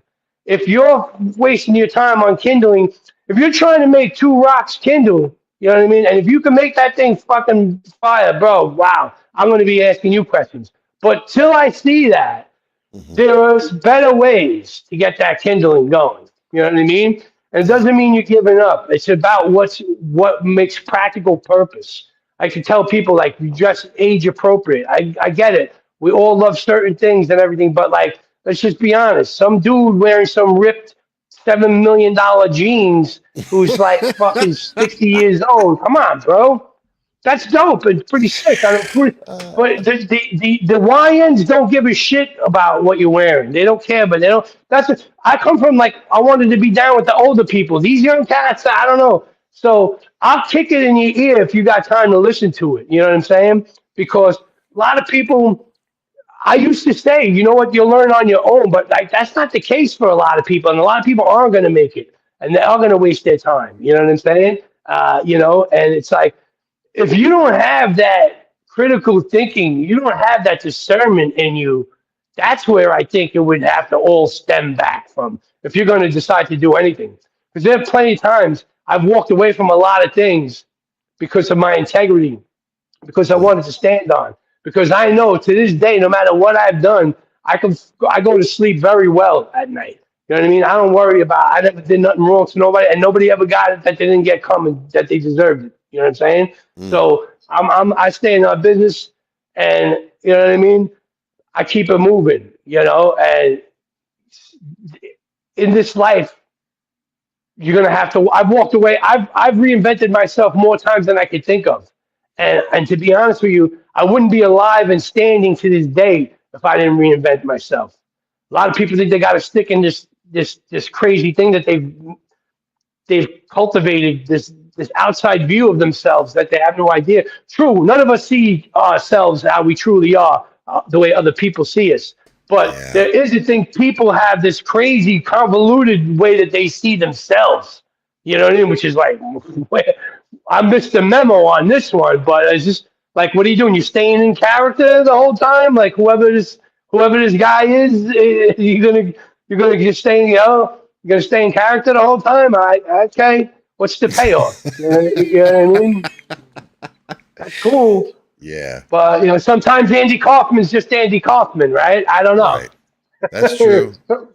Ooh, speaking of Andy Kaufman, that was an interesting cat right there. Exactly. And that's the thing. See, like he was on some other shit. Like, you know, like I tend to fuck with a lot of people like that. Like, I'm like, yo, I see what, you know, I get it. You know, like I was always also the cat too. Like, you know, if there was like, I'm a big Sopranos fan. I love the Sopranos, but when it was happening, I didn't want nothing to do with it. Like, I wasn't there. You know what I mean? Like once the hoopla and everything fell, you know, everything subsided and calmed down, I finally went back. Well, what's this shit they all talking about? And then I finally started to get into it bit by bit. And now I look at the writing, I'm like, yo, this shit is fucking genius. I can't, you know, there's so many layers to it. And that's the other thing, keep you coming back. Yeah. As we're talking, I'm thinking of 17 other different stories that pertain to music, but isn't about music at all. But it is, like, you know what I'm saying? Like, well, but yeah, you know, like, so go for it. What do you got? No, I'm just saying, like, you know, how all the worlds would collide is like, I'd be on the road with Sublime, right? Or the Sublime Cats. I'll be with Eric Wilson or Bud. And like fucking the dudes from Green Day, we were on the road with at the Warped Tour. And like one of the dudes from Green Day comes on the bus like bumming weed. You know what I'm saying? I'm like, yo, I'm like, I know who you are and I know everything. You know what I mean? I'm like, I'm not a fan like that, but like we're talking about golf. You know what I'm saying? I'm talking to Trey Cool about a fucking the proper stance on a back nine. You know what I mean? I'm like, on a tour bus in Arizona on like a Tuesday. I barely slept. I'm still fucking drunk. You know what I'm saying? Like, talking to a dude from Green Day about fucking golf on a tour bus. Like, like how do these things keep? Like, this is like, and a lot of times I wouldn't tell people stories either. Like, yeah, get out of here. Here he goes again with the stories. Yeah, right. Like, nah, man. Like, we're in London, Lordz of Brooklyn, right? Our manager at the time knew the dude from the Eurythmics, right? What's his name? Oh man, Stewart, Dave Stewart. Yes, we're in Dave Stewart's fucking rich, artsy apartment in the middle of this Piccadilly Circus, and like he's got this Super 8 loop going on the wall, kind of like all grainy, and he's got that fucking Offspring loop going, which it's not. It's like some old like Arabian shit. He's got that loop on the wall, and he's sitting there talking to us, asking if we want turkey sandwiches. Like, what the fuck? Where what timeline am I in right now? Like, I remember being a kid watching him and Annie Lennox, do it. I mean, and I'm in his fucking kitchen. I'm in his fucking living room. How crazy! What year was that? In London. That was 1995. Man, December. so that's got to be mind blowing because I mean the Eurythmics is, and then just to be there. You just gave us like a Charlie Murphy story, like for Prince, because instead of pancakes, you got turkey sandwiches. Offer you some turkey sandwiches with some ill fucking. It looked like some fucking snuff film on the wall in the background. I'm like, yo, what the fuck?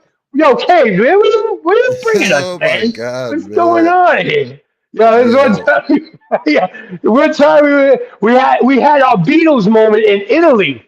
We got chased. We were doing an in-store. Okay. It's crazy. Like, we were huge in Europe for some reason. Well, excuse me. Not for some reason. They fucking worked our record fucking incredible. Everywhere we went, everywhere we were at, we got the welcome mat. You know what I'm saying? It was like always super duper respectful and the best of this. It was really like whining and dining, right? So we were pretty big at the time. We had our song, Saturday Night Fever, was doing pretty good in Italy.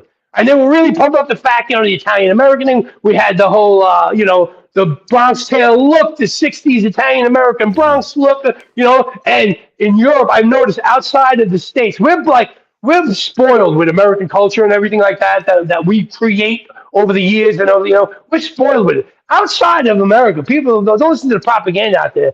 I mean, from what I remember, like, they are in love with everything fucking American culture. They don't want to admit it, but they are in fucking love with it. So, of course, the whole Scorsese look that we had and everything, it went over like, they're very visual. It went over like gangbusters. So we're over there in an in-store and there was like a sea of like all girls. Like, they were all like Catholic school type. They look like, the very... like boarding type school, and it was just a sea of them outside the record store, and I'm just looking outside, and they were like, America, and they're screaming, it was like some Beatles shit. I was just like, I looked at the fellas, I was like, yo, bro, whoa, look at this, like, are they coming to the gig tonight? Like, I don't know what's going on here, like, we must be on TV all the time then for them to be out here like that. It was crazy. Yeah, we had to go out through the back door. It was pretty dope. And so many sick European stories, bro. It was out of control. Japan, the fucking future. What was your These guys all favorite? went back. So when you were traveling and you were touring and going overseas, and as you've gone through your career and your travels, where's your favorite spot to go? Wow, of course, Italy was just that was dope. But believe it or not, man, Austria and Vienna Austria. was Yeah. fucking incredible, beautiful. Like you wouldn't believe. France was like I was completely disappointed. We were there a lot. Like we used to do a lot. We would do like a lot of the UK every weekend. So like we would do Amsterdam, Holland. You know, we were on a lot of the festivals, the summer festival circuits. We hit like big time. But we would do a lot of weekend joints like across the pond. We do England. You know, like Friday night, Saturday night, Sunday night. Come back. You know, for the rest of the week back to the States. You know what I mean? So we did that a lot. And then when we did the full on tour, we were locked in for like a month and a half. And Poland was dope. Holy shit. Poland was crazy. Back when I was imbibing, when I was drinking too, forget it. They had the sickest vodka I've ever tasted in my life. Shout out to Leroy. He was like the huge rapper in What kind of Poland. vodka? What kind of vodka was it? Oh, it was potato vodka. What It brand was was it? made from potatoes. It was Luxusova. Before I had it here in the States. It's here Gotcha. now. It's a Polish box. It's called Luxusova, and I think they have for some reason I want to say Frederick Chopin is on the cover, is on the bottle, Oh, no kidding. That's or dope. or, or no, or Chopin's another vodka that they had. Shout out my man Leroy. He was the one who put us on to all Since you this. you're talking about imbibing, like, what is your favorite cigar that you smoke? Because you smoke a cigar, and I am part of a cigar club, and Ah, I'm a yes, cancer sir. survivor, so I always like What was that like? weigh. What I kind of weigh. cancer did you suffer from? I had kidney cancer, so renal Okay. cancer. I lost my left kidney in 2020, and Wow, wow. they It just caught it. just came out of nowhere, or it was like, Yeah, what? How did well, you reach cancer you? cancer runs in my family, and I've been, under a lot of different cancer things, and Hmm, still got. But what's cool about it is with that kidney cancer, the blessing was is I went to it was all in because I was just telling my daughter about this story, and enough about me, but uh nah, I want to know. it was basically all in the same trip, because I remember leaving out here in the ambulance, and all in the same trip during the on the ambulance ride to the ER. I died, and they resuscitated me, but Yeah, yeah. I I remember you saying that on. I yeah, heard you I said on died Deria, man. twice. Yeah, I died twice. Once in 2014 and then once in 2020. But And you're the back, thing, kid. yeah, man, like I hope I got like 9 lives like a cat, right? I think So, so. so but I found out I had cancer and everything all in that same circle, right? Yeah. So it was And like, so what happened was is that, if it wouldn't have been caught during that time, and if I wouldn't have gone through what I went through, then maybe I wouldn't have found out in time, and it would have actually been to the point where it would have spread outside my kidney and right. to And it other would have been a spots, and problem. would have been a real big problem. But Right. for the most part, you lose your That's not in the kidneys. plan, brother. Yeah, so there's all. I mean, everything again. Absolutely, I 100%. You know, believe in a higher power, and I Same. don't, I don't preach or anything like that. I No, respect I everybody's understand, bro. beliefs. I Yeah, get it. yeah. Yeah, you So gotta, you got. I would. That's yeah, a. If out of it all, if I would tell my fellow man, my fellow woman, get right with God. If yeah, there's one thing I'm gonna ever tell you, it's that. Just yeah. you never say I never told you. I know people don't want to be, they don't want to be preached to, and the demons that they have attached to them don't like it, and they get very mad when they hear it. But it has Well, to be said. well, So the thing is also like my thing is nowadays, and I have always made sure that um, people have to win now in conversations, and what I'm trying to do is prove I that like that. like I want to bring back the days of when there's open dialogue. People can agree to disagree. People Thank with you. different values can get Thank together you.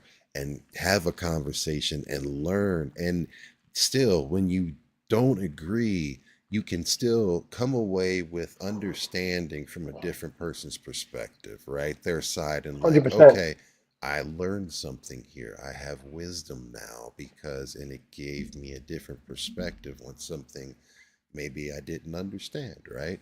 So, Absolutely. like, that's where, and I tell that to my kids, man. Like, Yeah, it's man, I agree. important.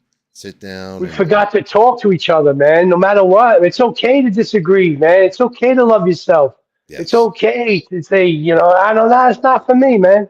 It's okay to break out of the hive mind, man. You know what I'm saying? yeah, That's the other thing too, man. Growing up, like you had to stand out, man. yeah, You didn't go along to get along. yeah, Dead fish float upstream. You ain't getting like it's getting. You know what I'm saying? The squeaky wheel gets the grease, bro. You know what I'm saying? If you ain't speaking up, you ain't being heard. You ain't doing yeah, something. Remember we say, "Oh, it's a gimmick." Gimmick. Remember there was a gimmick rap, right? It might blow up, but it won't go pop. The whole crossover thing was a gimmick in itself. But because it had us talking about it, it's good to bring awareness. It's good to get things talking. It's good to even get heated and passionate about things. That's dope. That means you're alive. yeah, However, you've got to learn from it. It can't just always be I'm right. Unless, of course, you've got facts that no matter how you see it, you may not like it, but it's true. That's what I say. Like, it's the truth, not your truth, his truth, her truth. No, just the truth. And it's yeah, ugly, and it's disgusting, and it's beautiful, yeah, all in one. It's what you. It's art. The truth is art. It's what you make. You know what I'm saying? It's how you perceive it. You know what I mean? Well, it's my yeah, truth. I'm like, yeah, no. But of course, like I could say, you know what I mean? I think water's wet. I don't really know. Well, go over there and feel it. What is it? Oh, it's wet. There's no disputing that. That right there, my friend, is called the truth. Water is wet. You're gonna wet your hand if you touch it. yeah, It's never been debated. Never, you know what I mean? We could argue balls and strikes. But at the end of the day, fire's gonna burn you and water's gonna soak you. Okay? Remember that. yeah. Never lie to you. Never lie At to least you. not on those Absolutely. two things. Yeah, you can't You breathe stick that underwater. fork. You can't breathe underwater. You stick that fork in the socket, you're gonna get electrocuted. Yeah, The plastic bag, although it looks good and can be called a helmet, I would advise you not to jump off the roof with it.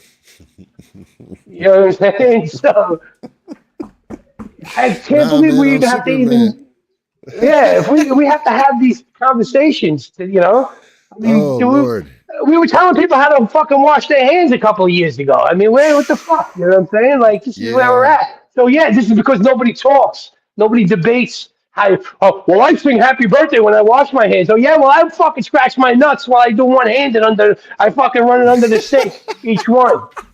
You know what I'm saying? Like, when we talk about it, we can talk about that shit. Come on, man. shit. Let's go. Fucking You know, go already. when you talk about it, what pressure tried to reshape you guys in the 90s, and Oh, where what did you again? refuse? Because I know, whenever I talk to any of the icons and everything like that, and uh, when you always hear like they immediately try to make you compromise. And Muggs, I, I love the story about Muggs because he always says whenever one of those people would come around and say, "Yo, so and so and so and so," you'd be like, "That's a dope idea on your record."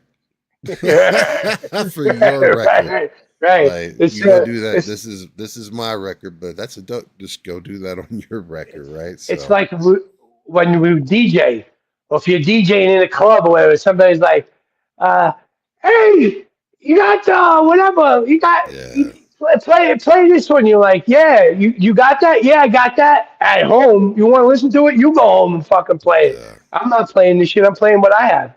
But we yeah, got one of those things, a great story. Back in 1994, we were shopping on, this is before the deal we had with Rick Rubin. And we're with this dude, I'm not going to say no names. And at the time, This is a real record company meeting, and they're trying to get us like a single. They're trying to get us something. They're trying to conceptualize how we're going to break in the door. You know what I mean? With the look, the feel. And at the time, it was 1994, and Gin and Juice was tearing up the charts at that time, right? Yes, sir. So this dude, I'm not gonna say who he was, but he was a legit guy in the business.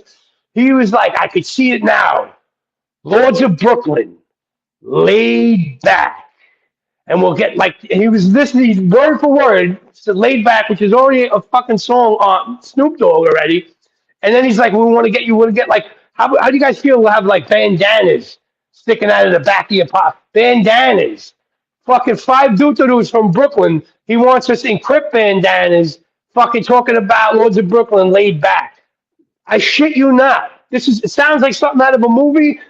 I'm literally like in the fucking sitting in a big plush leather chair, all the trappings you could think of, cigar, little fat guy with the bald hair and everything. And I'm like, yo, man, this is a fucking parody. They really want, and everybody's just looking at each other. Yeah. For the movie version, we flipped the table over and we walked out. But the reality version is we're just kind of like looking at each other like, did he fucking just say laid back? And literally, fucking Gin and Juice, Mine on My Money and My Money on My Mind is literally on the radio, fucking like tearing up the charts. But that's what they do. You know, I don't blame them. They're business people, right? They're not artists. And everything I've seen in the business, even still to this day, so-called business, is the cookie cutter effect. You know what I'm saying? Like fucking, fucking Cream blows up. Every fucking song, the way the record company's mindset is, every song has to sound like Cream. You got to use that sample. You got to get somebody from the Wu. You know what I mean? Like even before the Wu came out, you know what I mean? King Just, Warriors Drum, hey ya, hey ya, hey ya. He came out. They tried to. That was the other thing about this business back in the day. It was a race to who came out first. Okay. Who you own the spot of what I came out. We dropped the 95. So in my mind, any rapper that came out in 96 on, I'm fucking ahead of them. Because I dropped the 95. Whatever, who cares? You didn't have hit, you didn't do whatever. No. The race to the top was to get the record deal. That was the holy grail. That means you were as dope as you said you were in a rap. You were that dope. Oh, well, where's the deal? Yo, this dude, he's killing it. He's winning this battles. Where's the deal? Everything was contingent on the deal. Yeah. You know what I'm saying? So, like, now we have the deal, and now we're hearing all of the Sign Your Life on Wax. Trust me, all of that shit that we're seeing in rap videos is really happening to us. Wow. You know what I'm saying? So that was another fucking mind-blowing part of the time experience, fucking Paulie war stories. I was like, yo, we're fucking really living this. That's like, crazy. This motherfucker really, yeah. They tried we were to going get you with the Snoop Dogg shit. We were Crips now. From So Brooklyn. what did you say? What did you say to, like, how did you, like, Well, fuck outta we was here? like, look, we all know. Yeah, I mean, we're in a roundabout way. Get the fuck out of here, 100%. Get the fuck you. Forget about it. What are you, nuts? In a roundabout way, fuck all the way off. Over there, go that way with that. Yeah. But, it's like, look, we all know, obviously, we're from Brooklyn. We're not going to be, there's no way you could sell us with this current, West Coast rap wave that's happening. And, but for the most part, we're going to have to, we're going to have to hit the studio and we'll come back tomorrow and we'll like that sort of shit. Like, yeah, all right, we heard you out, but, we're not doing that. And speaking to that, because especially you had to probably be hearing a bunch of that with the fact that during 95, 94 and prior, like, starting in 1991, West Coast started to really then boom, boom, boom, boom, boom, boom, boom, and snowball. And that sound and everything had taken over. So it was very difficult and, like, hard to have an East Coast group break through and have a hit, like an established hit on the radio to get play and Yeah, that's and the other get thing. rotation, like actual like momentum behind it, right? Yeah, the hurdle was to get the deal. Then you get the deal. Now you got to have the hit single, Hmm. right? Because the goal is to go platinum, right? Hmm. Everybody's like, no, we can go pop. Yeah, no, no. The minute you get in the door, it's almost like with politics. They're like, yeah, no new taxes. As soon as they get in the door, like, yeah, fuck all that shit. Listen, we're getting more fucking taxes than you ever fucking thought in your life. Fuck all that. You know, it's kind of what they do. Like, oh, we're gonna make a fucking mess. But all right, you got the deal. All right, look, we want to do this right here. Forget all that shit here. We want you doing Heartbeat. We're getting fucking Nina Sky on the, you know what I mean? Or whoever the fucking hot is, you know what I mean? Like, we need a hit record and we need it now. That's basically, fuck all this artistry shit. You ain't doing none of that. You know what I mean? You're going to do what we tell you. Here's the book of sample. That's the other thing, too. The book of sampling and the book not to sample. They literally, that's a fucking real deal thing. Like, okay, you can sample Black Cow, but you're not going to make any money off of it. Well, why is Right. that? Well, because Steely Dan renders 100% of the publishing. What is publishing, you say? Publishing deals with what's going to make you rich in this business. What's that? Never mind all that shit. Come here, listen, I got some nickels for you. Now, come over here. I wanted to show you all, you know what I mean? Then that's when they start with all the fucking bullshit. You know what I'm saying? Hmm. So, you know, the whole point we thought was to get on was to make dope shit. And once you get in the door and you see who's really running Oz, it's like, yo, this is not. That was one of the things that I've been jaded more times than I care to remember about this whole business. You know what I mean? So it's like once you get rid of all that, like what you think it's going to be, then you start really realizing that your lawyer is going to be your best friend for anything that, you know, is anything with the word something, something business behind it. Get Yeah. yourself a lawyer. You know what I mean? I don't care if you're making widgets or you're fucking, you know what I mean? Or you're making rap records or whatever. So once I learned that took me a while to learn that one. So they don't tell you that one either. Although the lawyer's always around throughout it all. I know you just never see, huh, look at that. Only if I got myself one of them. And Yeah. you learn. You know what I'm saying? That's what I Dope. learned out of it. A dope story, and salute to that, man. Because I mean Yeah.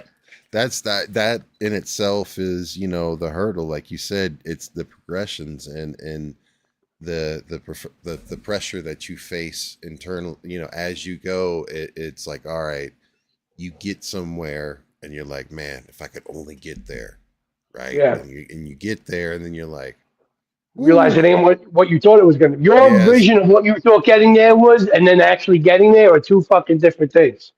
You know what I'm saying? And yes. that's what I had a hard time. And that's what I say too. Like what works for me, and not everybody is the same. And thank God for that, right? But Hmm. what works for me was walking away from shit and just like, you know, like you gotta hate it to find out if you love it again. I know I keep saying that, but yeah, like you kind of like once you realize what it is, you put it down, and if you come back to it and you get excited, I used to like start for a while there. I started treating like making music as like playing softball, being in the softball league. When I feel like I want to get together with the fellas, I'll dust off the mitt, grab the old bat, head to the diamond, right? You know what I'm saying? Get in there, start playing because you can get to a certain level of all this. Like I was listening to Psycho Les say, you know, like when you're around producers like the way that we used to do records, like you had to it wasn't enough after you made the demo and they liked it. Now everything that's on that demo you have to bring to a studio and recreate everything on that demo in that studio onto 2-inch tape. You know what I Yeah. mean? So you don't know this shit until you actually get thrown in the trenches, right? And so when you're around producers and really good managers, really good rappers, really good writers, whoever, if you got that spark, you're going to level up. It's like, say, you know, you want to play with Jordan, you know what I mean? You got to beat Pippen first. You know what I'm saying? Like you got to, you know, and it's true. I believe that. You're around those people, and if you got it, they're gonna, it's, you know, steel sharpens steel. You know what I mean? Yeah. You're gonna rise. You're gonna get something out of it. Something's gonna. It's hard to explain, but it's like you know it. Whether you're playing ball or whatever, and there's that one dude you like to spar with. There's one dude, you know what I mean, that kind of gets that thing out of you, that you can't get, you know what I mean, normally. Or Yeah. it took that person to unlock that in you. So now you can go there. I treated a lot of it like that. And a lot of the time, I have to walk away. Where other people are like, oh man, I can't write unless my life is falling apart and this. I'm like, fuck all that. That's dead, man. I can't write unless my shit is like, you know what I mean? Clear head. Then I can start thinking of all kinds of crazy shit. When I got something in the way, I got a rock in the way of my path. I got to move that shit. I'm only worried about moving that rock out of the path so I can keep walking.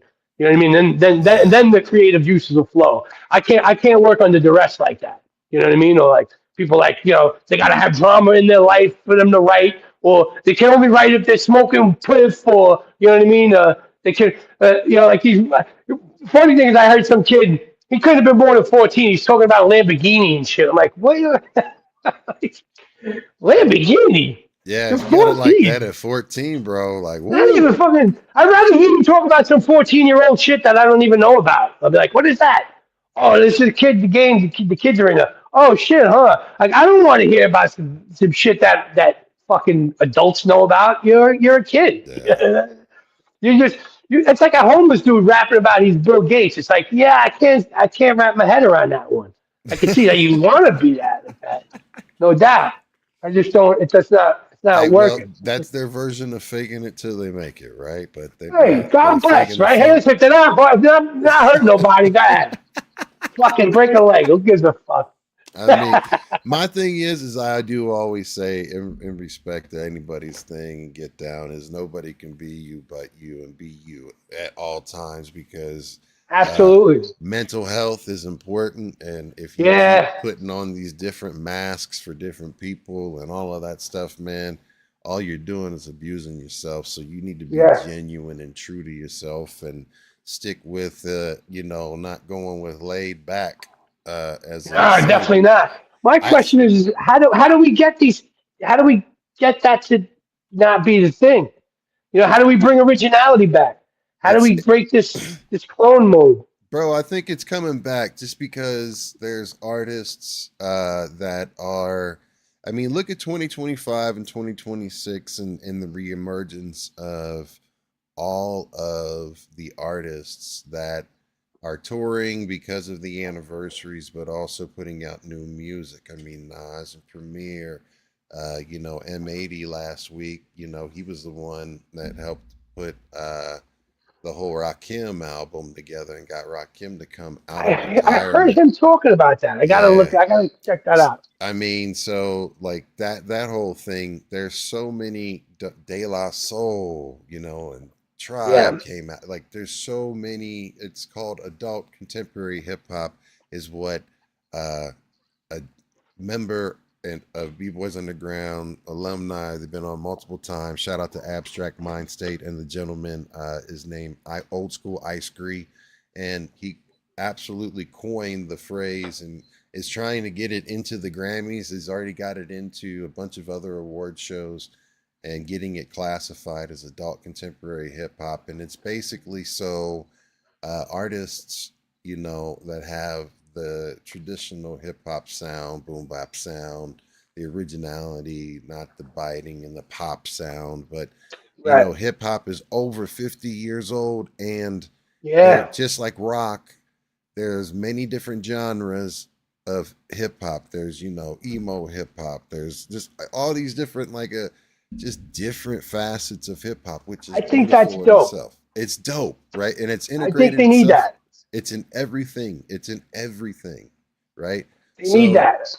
He's got that going, and that's the reason why it's ACH, adult contemporary hip hop, and I think that if we continue to push this and have, on this platform, young artists, established artists, old artists, icons, and, continue to get together and have these conversations and do it again. Like, hey, we can agree Yeah. to disagree, because I mean, I always love to have the younger cats on too and get to learn, Yeah. man, and be like, wow, I appreciate that, because, my thing is I always want to make sure I learn something from somebody and connect with them on some level at the end of the That's show. the And main can thing. hopefully do it right, because we're having a human experience, not to get too out there and shit. But like, but it Right. is for real. You know what I mean? We're connecting and just having real conversations. Yeah.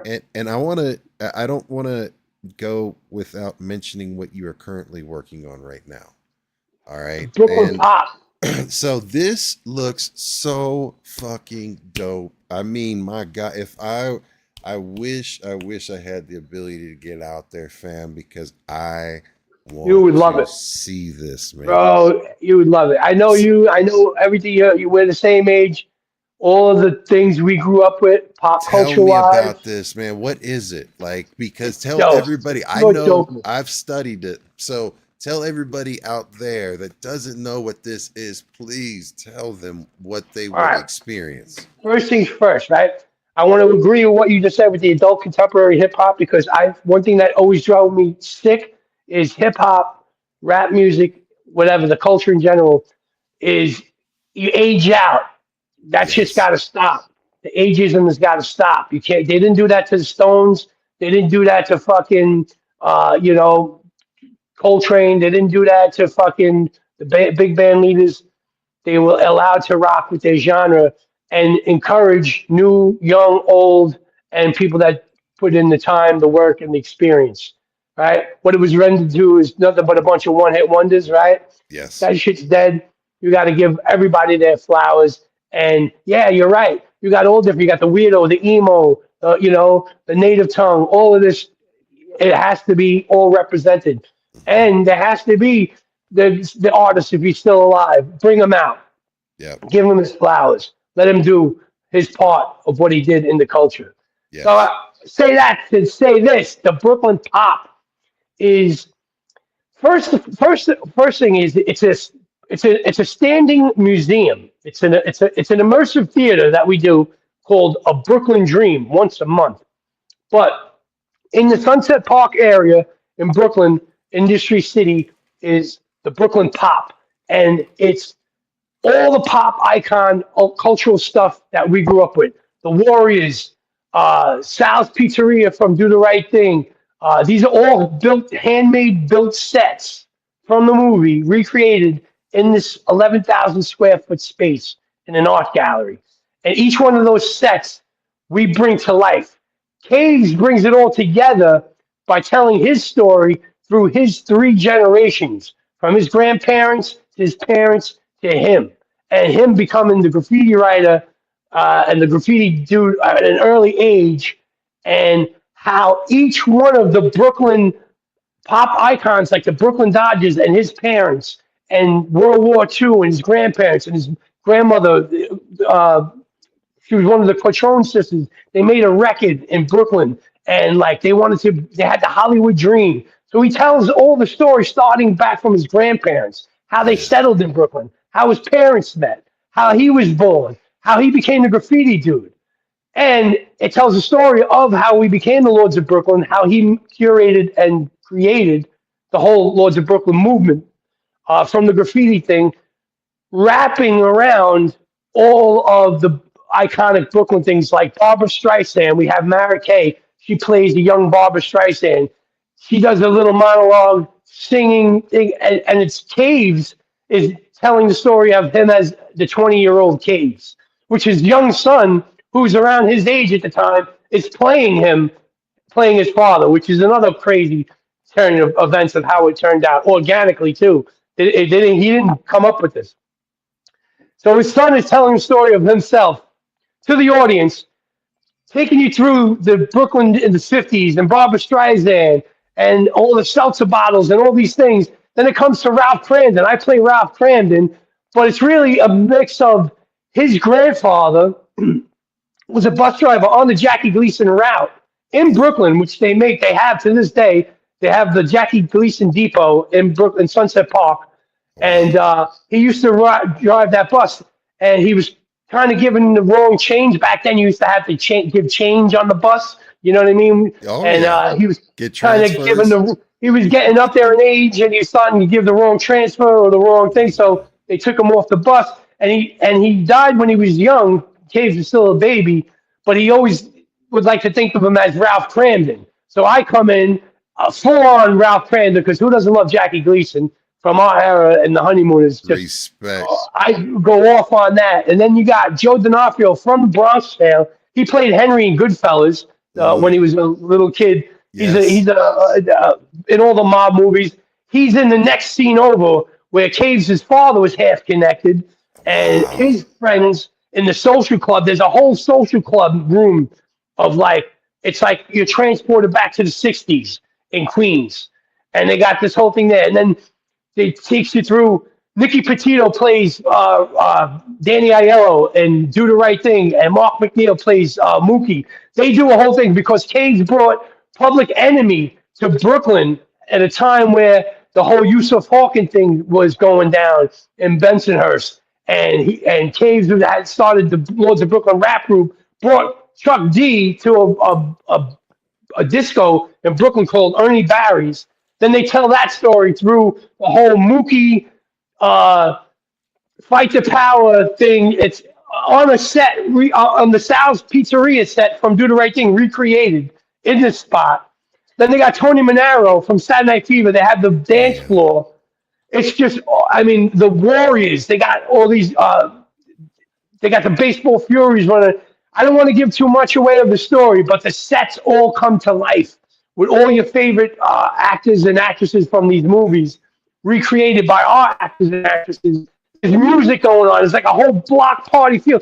The whole place is done up like 1950s, 60s, 70s, 80s, 90s Brooklyn. Storefronts, gratings, Warriors, caves. He built a whole train like layup. Back in the days, you go to bomb a train, it had to be laid up, and you would go into the train, the layup. And he built a whole track with a whole fucking train in there.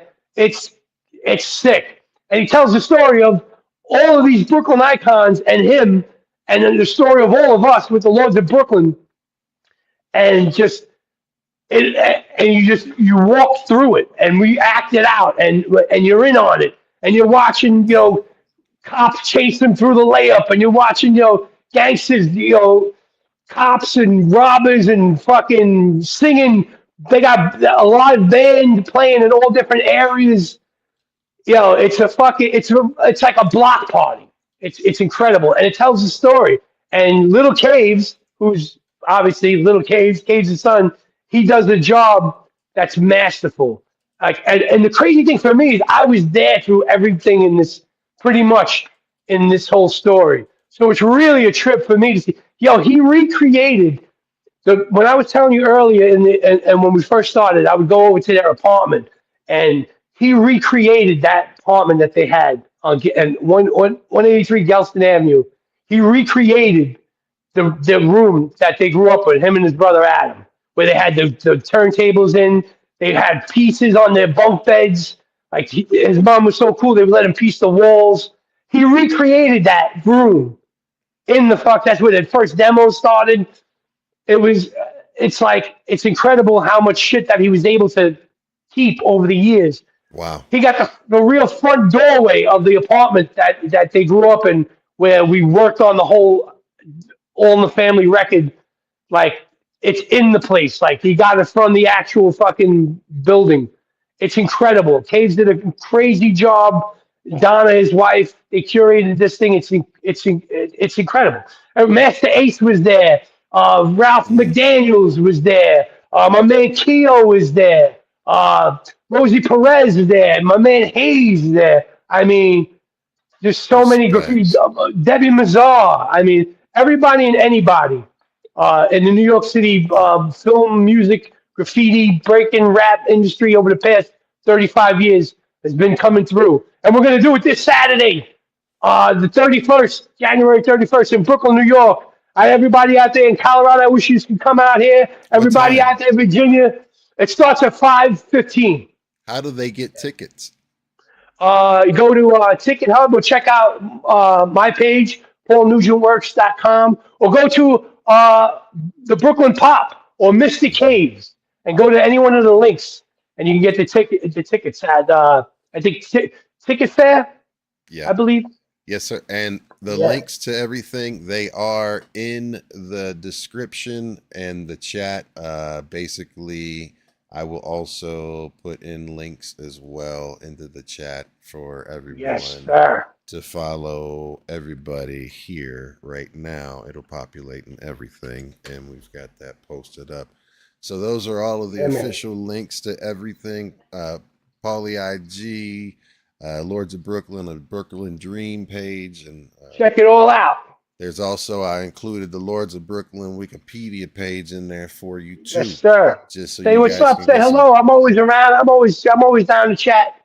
Man, like, you know, there's so much I want to talk to you about, and I want to be respectful of your time and everything. Yeah, like that. my battery is coming down to the thing, but that's what we're gonna have to do a part 2. That's what we're gonna have to do.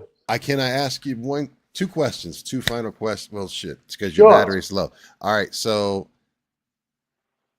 is there any plans to have anything documented, like for the whole tour of the museum or anything like that, or have the play recorded at all?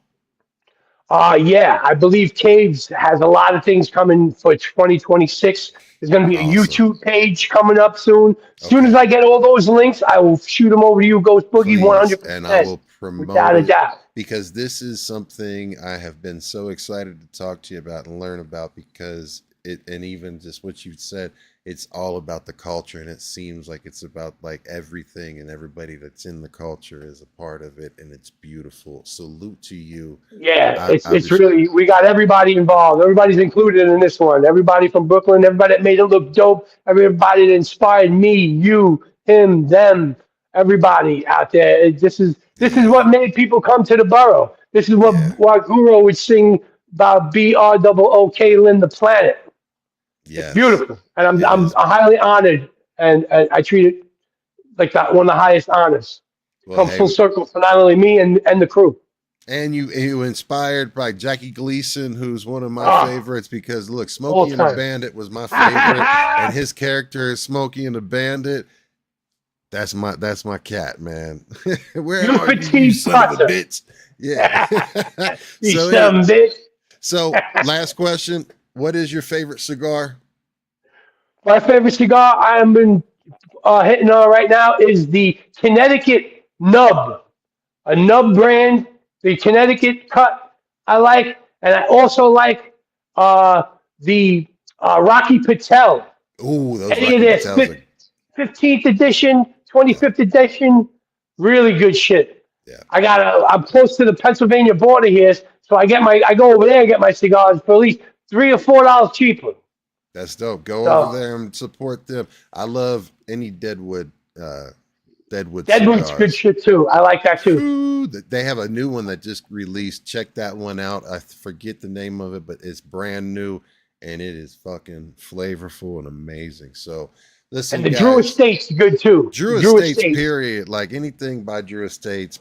We gotta do a quick little half-hour little episode just on cigars. Absolutely, and I would love to have you back. I thank you so much. Anytime, brother. Thank you so much, man. It was so great to meet you and talk. Shout out to everybody. Shout out to you. Shout out to my man Gorilla. You know what I'm saying? He's the one who set it all up, linked it all here. You know what I mean? Gorilla Strong. He hooked it all up. Shout out to all you guys, C-, everybody involved with the B-Boys Underground. Shout out Son Doobie. Shout out Be Real. Shout out Danny Boy, Mr. Caves, Lords of Brooklyn. You know what I'm saying? Craig, all my boys in the chat. Yeah, everybody, bro. New York. Right. Hey, let's go. Keep it positive. Keep it pushing. Keep persevering. We out. Peace, y'all. Thank you, my brother.